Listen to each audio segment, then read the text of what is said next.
How's it going today, guys? Today we are talking about jump scares.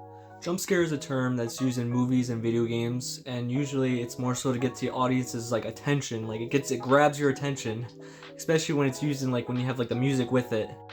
Jump scares were used as early as 1942, and it was actually it was a movie called Cat People.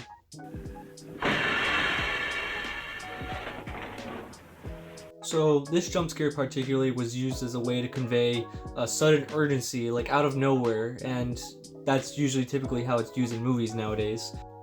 Anyway though, here's a great example of a jump scare that was in one of my favorite franchises of all time.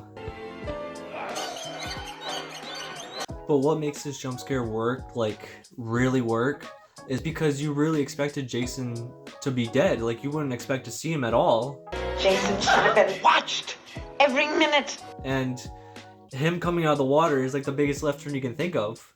And that's what makes the story just really scary, is how is he alive? Was he always alive? That's just what you just don't know. Anyway though, why do jump scares really work overall? I think it's really just because how in film our brains are always trying to connect the dots and make patterns in movies. This next jump scare is a favorite to many. The Smile car scene. Smile is a movie that felt like jump scares were done right, and I remember even being in the theaters and everyone was jumping during the scene. It was a great moment. But why does this one work and immediately come back out, and you thought she was gonna start saying other stuff to her once she got to the car, but you did not expect this. And then the fact this movie had her neck go all the way upside down, and that was just what made it shocking to the viewer. And it was just a scene that was just so uncanny, so different, so unexpected. On to my next topic though, what are considered bad jump scares? Some of those the cheap haha got you moments. Some of them you can even tell just by the frame of shot, or even just the music, or just generally have a good feeling. Now this makes me just bring up Until Dawn.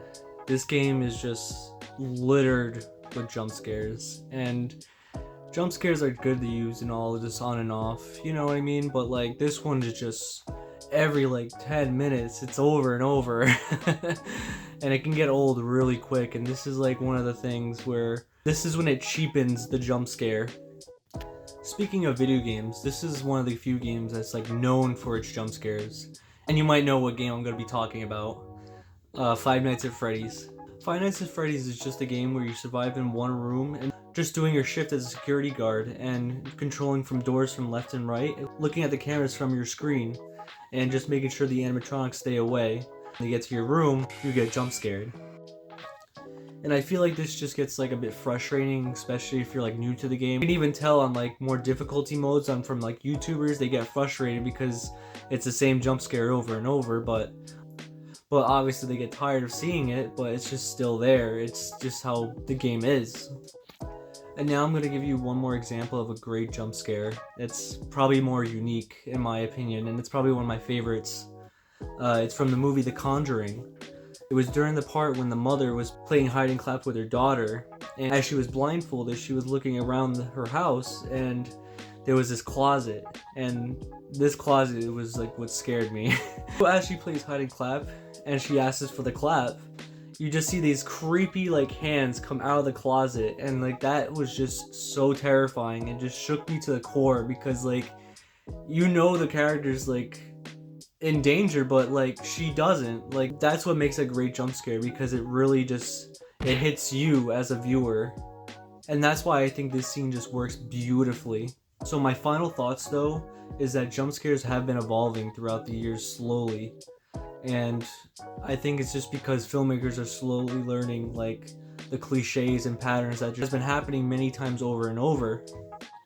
So when the audience sees a scare that's coming, it just means that it fell flat or just felt predictable at this point. There's even some filmmakers now that are learning outside of the box and trying to get our guard down now. Some examples is from Weapons, Bring Her Back. Anyway though guys, what topic should I cover next? Also, thank you so much guys if you made it all the way through.